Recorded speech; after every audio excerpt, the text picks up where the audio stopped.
আজকে যে ঘটনাটি বলবো সেটা একদম সত্যি ঘটনা। আমার চাচা জীবনে দুইবার ভয়াবহ এরকম ঘটনার মুখোমুখি হয়েছেন। প্রথম ঘটনা, এবং এই ঘটনার পর চাচা মোটামুটি সুস্থ হলে পুরোপুরি সুস্থ হননি, এবং দ্বিতীয় ঘটনার পর থেকে মৃত্যু অবধি সে সবসময় অসুস্থই ছিল। সরি, অনেক কিছু বলে ফেললাম, এবার ঘটনায় আসি। আমাদের গ্রামের একটু বর্ণনা দেই। গ্রামটা ঢাকা খুলনা হাইওয়ের পাশ দিয়ে, আমাদের গ্রামের ভেতর দিয়ে, অন্য গ্রামের ভেতর দিয়ে, আবার ঢাকা খুলনা হাইওয়েতে গিয়ে মিশেছে।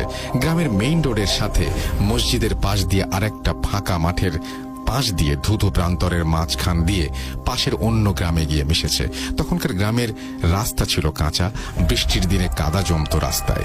চাচারা দুই ভাই, করিম ছোট চাচা, বড় ভাই বিয়ে করে রাস্তার পূর্ব দিকে বাড়ি করে, এবং করিম চাচা বিয়ে করে রাস্তার পশ্চিম দিকে রোড থেকে 60-70 মিটার দূরে বাড়ি বানায়। তখন ওই জায়গা ছিল বন জঙ্গল। সেগুলো পরিষ্কার করে দুই ভাইকে বিয়ে করিয়ে দাদা তার বাড়ি থেকে 1/2 কিলোমিটার দূরে তার একটা ফাঁকা জায়গায় দুই ছেলেকে দুইটা বাড়ি করে দেয়। আশেপাশে একটু দূরেই একটা বাড়ি ছিল, বাকি সব জায়গায় ফাঁকা। বাড়ির পেছনে যতদূর চোখ যায় ফাঁকা জায়গা। এবার আসি আসল ঘটনায়।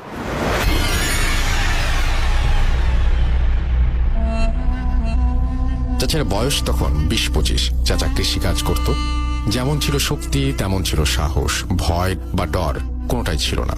চাচা অনেক শক্তিশালী ছিল, তাই এলাকার শক্তিশালী ছেলেদের সাথে শক্তি পরীক্ষার জন্য বাউ ধরত, যেটাতে তখন বোঝা যেত কার শক্তি কত বেশি। তো একদিন অনেকে কৃষি কাজ করছে একসাথে, এমন সময় চাচা তার এক বন্ধুকে বলল, বাবুল তুই আমার সাথে বাউ ধরবি? তোকে এখানে এলাকার মানুষ অনেক শক্তিশালী পুরুষ বলে, আমার সাথে বাউ ধরবি? বাবুল হেসে উড়িয়ে দেয়, আবার ভয়ও পায়, কারণ চাচা অনেক শক্তিশালী এবং ডান পিটে।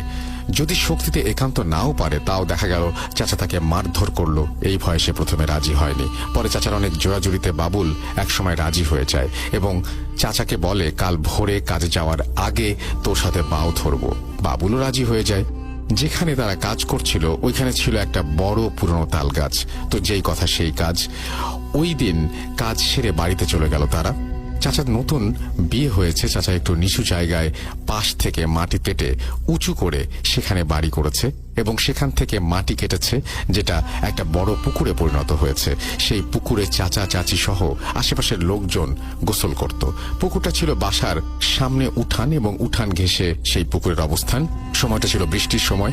ওই দিনে মোটামুটি বৃষ্টি, কিন্তু রাতে আকাশ পরিষ্কার হয়ে যায়। তখন চাঁদের আলোয় বাইরে তাকালে পরিষ্কার সবকিছু দেখা যায়। উঠান সহ আশেপাশে কাদায় ভরা। তো চাচা খেয়ে দিয়ে শুয়ে পড়েছেন। নরমালি সে চাচির সাথে থাকে, চাচির সাথে শোয়, কিন্তু ওই দিন বারান্দায় শোয়, কারণ পরদিন ভোরে বাবুল আসবে।